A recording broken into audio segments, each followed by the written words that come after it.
is Stimming. Welcome to another episode of Stimming Reviews Modern Classics. This time I'm going to review the Octatrack. This is the MKII.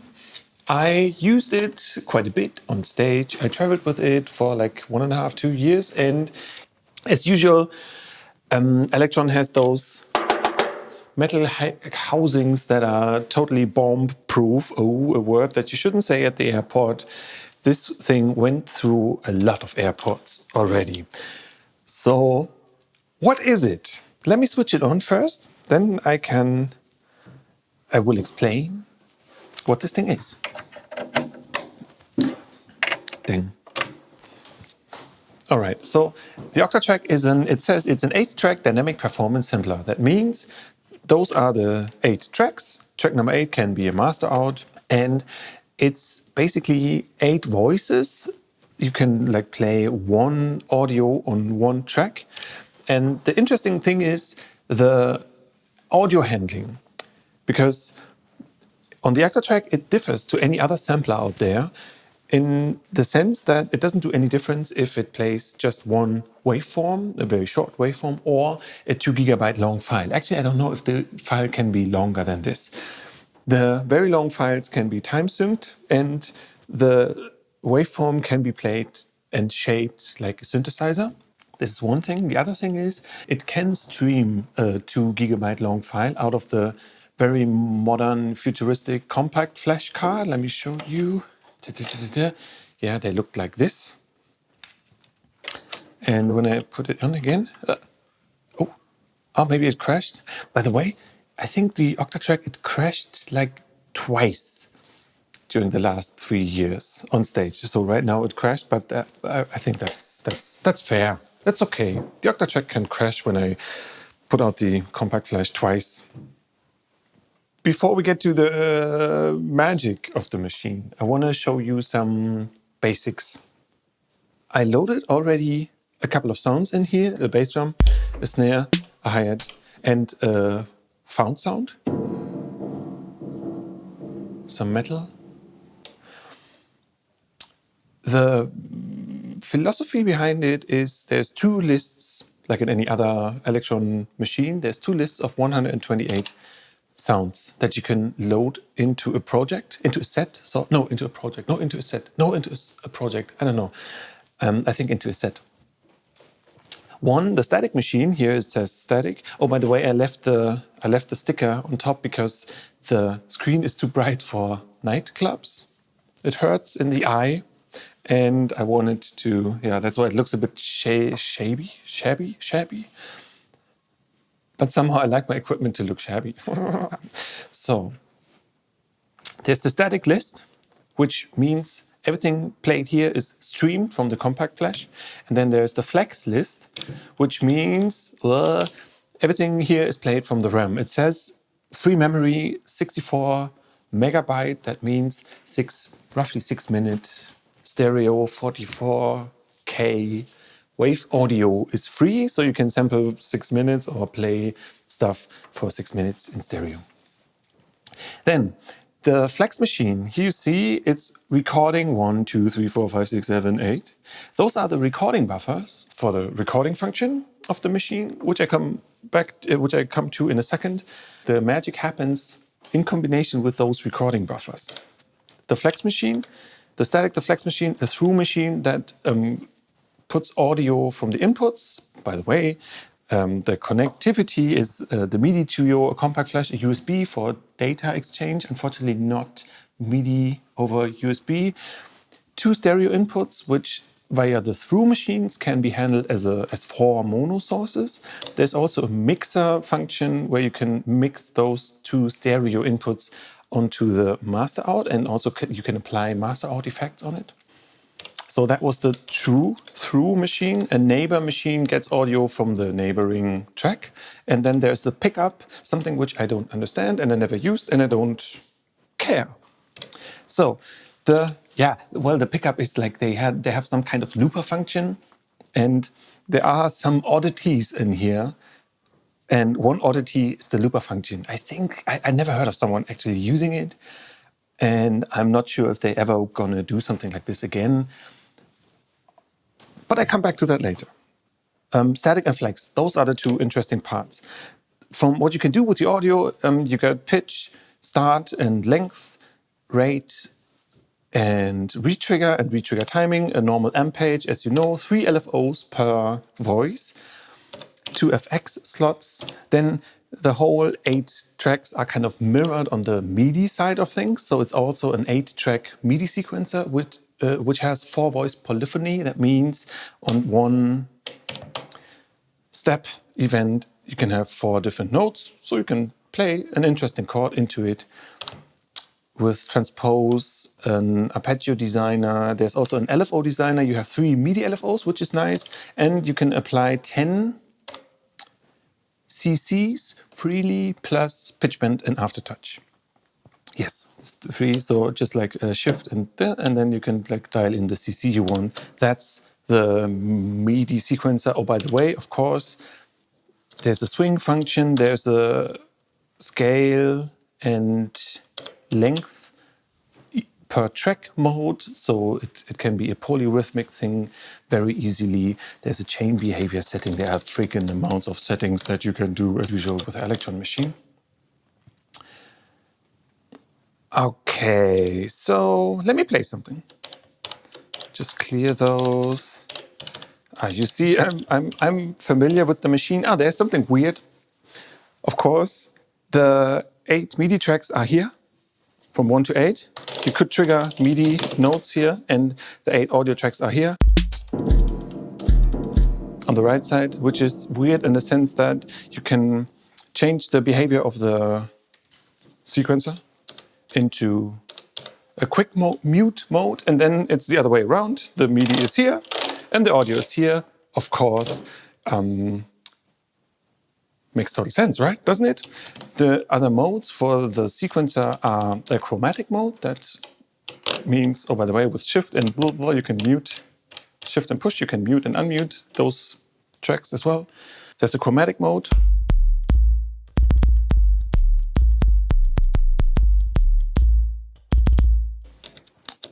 A slot mode where you can play the whole list, which is pretty powerful.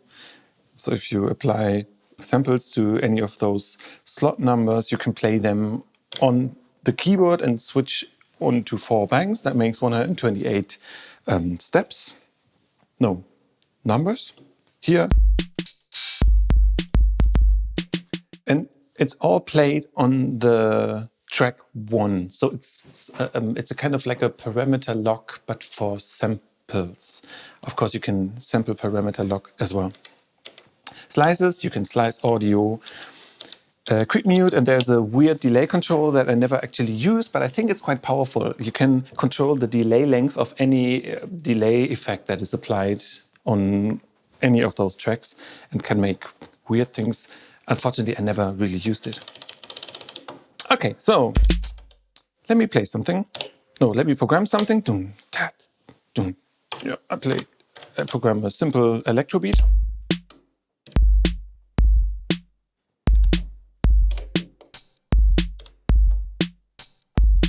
Yeah, so in the static machines, I loaded an 808 bass drum, a snare. I did it beforehand. If I would have done it like right now, I need to go to an empty slot, press there, and then I can go to the compact flash with reaching all the samples that are within a set. So I cannot freely jump to whatever audio is on the card. It has to be connected to the set, which is it's a kind of weird limitation. But then the machine is 10 years old. It came on the market 2010, and I think there was even more understanding for Elektron thinking MIDI also internally with its 128 number limitation and basically anything. So it's a limitation that you have to kind of live with if you're using this machine. So there's this group. The recorder can record audio from the outside or internally. And what I want to do is I want to record the master out on track number 4. That means I have to apply flex machine, and then I have to dial in recorder buffer, recording buffer number 4, because that's the corresponding one to track number 4. Then on the recorder settings, I'm on track number 4, so recording 4, setup 1. I can use the inputs. Source 3 is main. I can also dial in any track, or the Q out, which is function, and no, which is Q in this one. You can tell the machine to send Q audio out on the headphone, but I didn't know. Anyway, then on the second page comes the interesting part. There's a Q rec function which says right now it's 16. That means if I press a button, it's going to wait until the 16th step to start recording. So now it records. Why doesn't it record? Okay, it doesn't record now. Loop, length, trigger, main. Should be there. Okay, now it's recording. Yeah, but I don't want you to record on the step that I put. I want you to record now. Now it does. Okay. So what we hear now is, let me just dial it in so it's neutral kind of. Okay. Because I told track number 4 to play the buffer for track number 4. So this is the recording. This is the live sequence samples. Okay, you get it? I want to do something more interesting. The crossfader here. It's an important part of the whole philosophy of the machine. Works just like a parameter lock, but for interpolating into a max state. Sounds weird. Let me show you what I mean. So you can activate, like deactivate and activate. Let's say crossfader B. So I go to crossfader B. Hello. On the master out, I applied a filter. Let's say here, and a reverb, which sounds quite bad actually. It's a very bad sounding reverb, I'm sorry to say. I mean, it's 10 years old. They improved their reverb. So the idea is, I can kind of jump in here. I can even make some kind of path through different crossfader settings. So I switch on A, put this over here. Oh wait, I copy this to here. Didn't work. Why didn't it work? Yeah.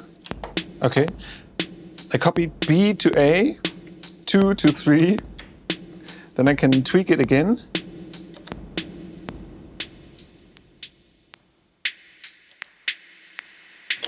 And back. And back. Ooh. Interesting, isn't it? Okay, I want to record this one. Da, da, da. Okay, this is the recording of the master out. And then I can either pitch shift the audio. Let me play it by hand. Here's the recording. I'm curious why there's this little pause at the end. Okay, anyway.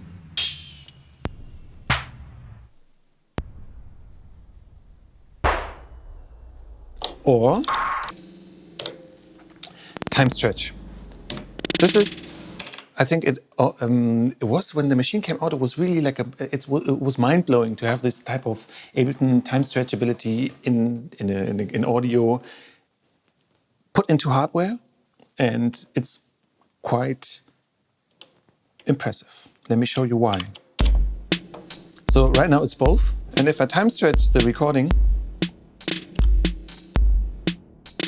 and filter it, maybe put some modulation in the chorus, which are always nice with Elektron machines. I can pitch shift, of course. And so if I dial in 32, it's exactly half the speed.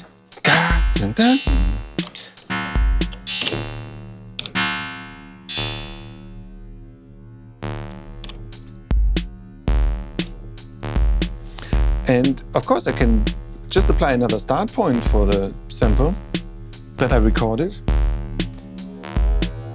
And also, of course, I can parameter log or play record an automation onto that track.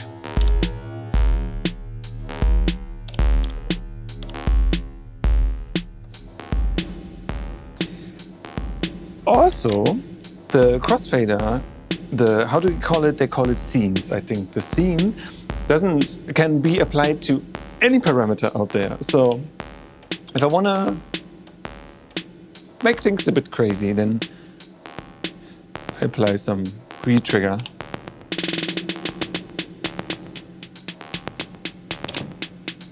Some more distortion. What do I have here? Oh, there's a delay. Aha. Oh. Okay, as said, I can. Oh, that's a bit too loud. There we go. Not as loud. So then, wait. Copy this. Paste this. So here it should be the same. It is, and then I can tweak it even more.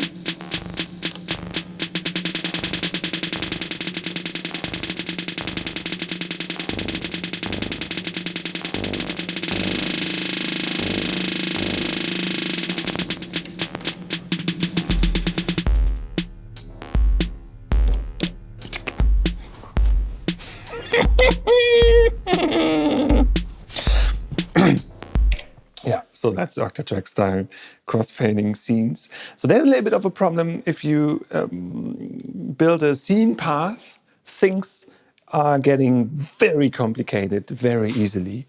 It's all Elektron style obvious, but as soon as you want to make something complicated with it, the brain power you need to achieve that is quite a lot. So all of this I just made out of like one out of three sounds, right? I said in the beginning the engine is capable of playing just one waveform, and it becomes some kind of a convincing synthesizer then. Let me show you. We didn't talk about those. Of course, in the project you can like dial in all kinds of setup that you need. Then, oh, there's another weird thing, which is parts, because the pattern and banks, of course, the machine is also organized with patterns and banks as usual, and as any Elektron, the banks will switch samples. They change the samples, but the patterns don't. So you have 16 banks with 16 patterns each, but all the banks, they are just like sequencing. They change the sequence, but not the sound. The bank changes the sound. To get rid of this concept, they had this 4-part idea where you can change the samples and sound within a pattern. Sounds useful, but because it's only 4 parts, you're not really being able to build something big, let's say a live set out of it, because it's only 4 different sounds. I am not sure if you would have like 4 parts for every bank, but this is one of the features that I never actually used. I said it's possible to play this waveform as a synth. Let me open up the amp. A little less distortion. Then trim.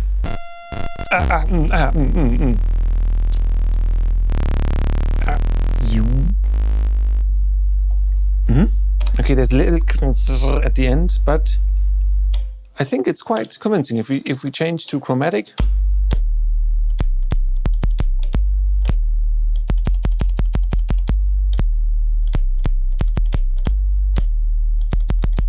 Let's see what this audio does. Put it faster.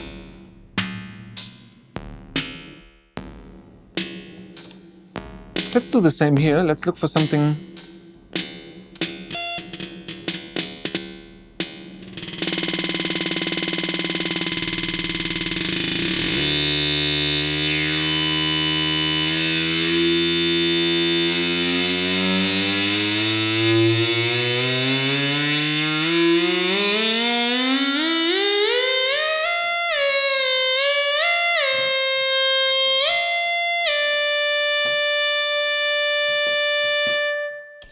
Ouch. Okay, that hurt.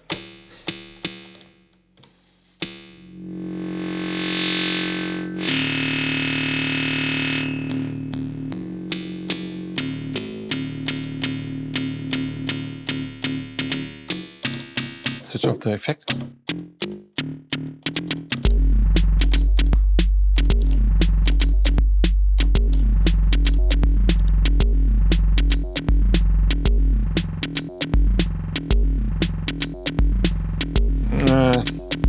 Okay, that sounds a bit shit, but you get the idea. It's possible, even when it's not totally clean right now.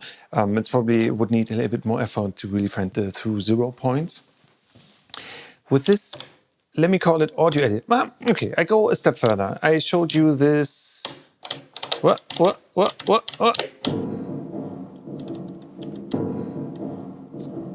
Recording that comes. I think it was an excavator that I just run with this. Anyway, some found sound from somewhere. If you freeze this, freezing something like this,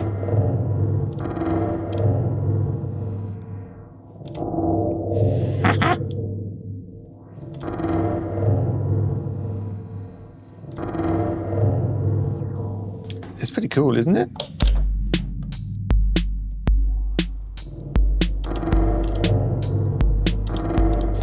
Oh, by the way, the sequencer has, how do they call it?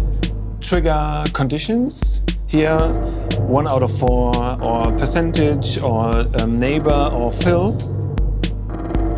And it also has a trigger count, which you don't really need because there's also this re-trigger mode.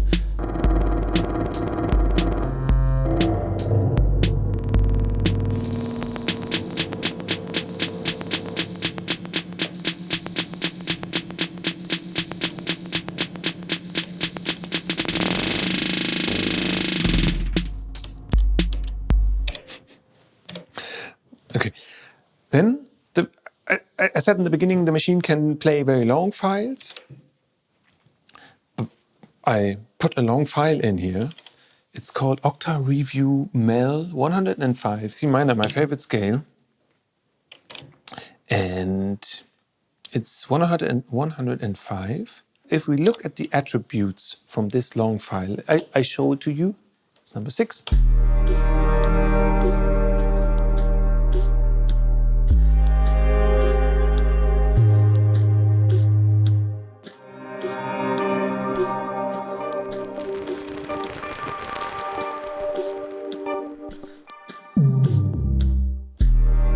So that's what I composed for this review. In the attributes file, it says loop mode on, of course, time stretch, beat, or normal. I didn't hear too much of a difference. You can switch off the time stretch, by the way, which is useful sometimes, not often. You have to tell the machine how long the file is, and then it automatically creates the logic length. So if I change the length, I also change the speed because it's bound to like there's only one thing corresponds to the other. As soon as this is dialed in right, you can change the tempo. Let me play. And then it was an 8-bar loop, right? You saw this probably, and I only have 4 bars on the sequencer. I could halven the speed of the sequencer, so it always goes like to the very end. A much more elegant way to make this thing play at the first step is to apply a one-time trigger. If you read the Octatrack manual, it very often uses the word trigger. So the one-time trigger triggers the trigger of step 1, while triggering trigger, trick, truck, triggly truck. It really goes like this. My wife was like, what the fuck are you reading there? So the one-time trigger, if I just apply a normal trigger every 1 bar, then what happens is it's going to start from the beginning. But if I press function in this one, then it's going to start only once and starts blinking afterwards.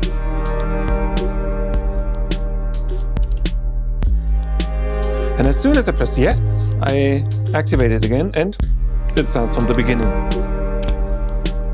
Okay, another thing which is very useful, the possibility to record out of any track immediately. So what I'm going to do now is the last part, where it comes back to the bass tone, I'm going to I'm gonna grab like one bar and loop with that one bar. And of course I have to activate the one-time trigger. That was how I played live. While a long file was playing, I could even like choose the next one and it played the one before, and I waited until the very last moment to activate the one-time trigger, and then it played, for example, like the next part for my track. So one-time trigger. Here everything is fine. Q-Rec 16, no fades. Okay, and then look here. I'm gonna activate the recorder. Okay, then there it's recorded. Here you got the one bar excerpt from the original file beforehand. And what I absolutely love about the machine is when I like fuck this up on the granular.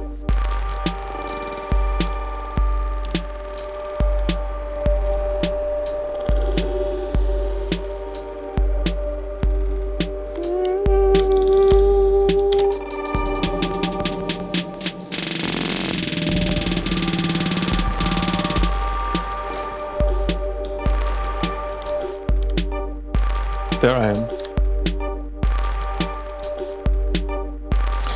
Yeah, and then there's the pitch shift, of course, and this one, yeah. The start knob. If you slice something, then the start knob shows you the slices. A file can have 128 slice numbers. You can slice, I think, by hand. Let me see. Could I apply a slice here? Oh yeah, add slice here, or create slice grid with 64 slices. If on this long file you want to apply a loop at the very end, which you might want at one time, then of course you could slice it into like 4 pieces and the last loop will be like a 2-bar loop. But if you have a very long file and want to have only that very last bar being looped, then you have a problem. Why? If I change the loop point, here at this number, it says, okay, this is going to be 2.04 bars. Of course, I can zoom in, but here, this should be 2 bars, and I zoom in the very max, but all this is 2 bars, a 2-bar loop, which is totally bullshit. There's only one exact sample where the loop is real in terms of tight. Yeah, so the machine gives you the possibility to cut or to set a loop point very precisely, but for this you need a calculator. So you dial in 800 6,400 and divide it by 8 and then multiply it by 6, for example, and then you have the exact sample where you have to put the loop marker to get a loop that actually is tied for the next 48 hours. Yes, I tried this. Well, I tried 24 hours. So we are already at the end. Before you guys run into the store and buy one, you should know there's a big issue with the machine. And the issue is, unfortunately, it doesn't sound good. And what I mean is they really put cheap converters in there. And to be even more precise, the moment when you send something via the input to the main out, it degrades the audio. You don't hear it immediately, but over time you feel like somehow it's not interesting anymore. It loses a bit of punch. Some on the very low end it gets lost. The depth of the audio gets lost. I don't know. I'm smiling, but I'm actually quite upset about it because obviously they put like a fucking €1 converter in there, maybe €2. It sounds like a smartphone sounded 5 years ago, and I'm talking about the mid-range smartphone, not a Samsung. They sound good. The converter is shit. I have to say it as it is. And like if you use it in the studio, all the possibilities, they are really, really nice. But every time, even if you just use the DA conversion, so if you play something out from here, so not the AD, okay, fair enough, is a little bit more complicated. Even the DA conversion is so medium quality that you, in the studio, it's very obvious. And I'm not talking about differences between a 500 audio interface and a 350 audio interface. And really, it's a cheap converter in there. And Elektron. This is the Mark II, yeah? There's you made a black edition of the Mark II. Why the hell didn't you put better converters in there? I mean, it's the same audio processing, it's the same board, just like the 10-year-old machine. And I had the Analog 4, it didn't have that problem. The Digitakt didn't have that problem. Maybe it's not the converter, but the internal processing. In fact, it degrades the audio so far that you have, when you're on stage, you have to find a solution for that. My first solution was to bring a computer again to send the audio through, master it, and send it out. But let's say it was a bit weird to go all hardware and then have the computer just for mastering the stuff. So, true story, I built a custom machine, or I found someone to build a custom machine for me. Martin Stimming's instant mastering chain, portable, light, fully analog. And yeah, it's a little bit of advertising. You will be able to buy it this year via my own online shop, and you can apply on my stimming.org website for the newsletter, and then you get more infos about it. But it's really the reason why I say it here. The Octatrack forced me to find a solution for that, and this is mine. Shameless self-promotion here. I'm sorry. No, I'm not. This time I'm not. Thank you, Elektron. The Octatrack is still 1,300 or something, so it's an expensive device still, even if it's 10 years old. Of course, you can use it just as a powerful MIDI sequencer with all the Elektron-style possibilities with trigger conditions, a trigger count, and parameter logs and all that stuff. So even here, it's very powerful with the crossfader not being able to react on the MIDI. So you see, I press this, the crossfader is only for the audio, which is a shame, actually. Yeah, I could have used that a lot. Anyway, then the difference to the Digitakt is clearly it's a stereo machine and it can handle very long files.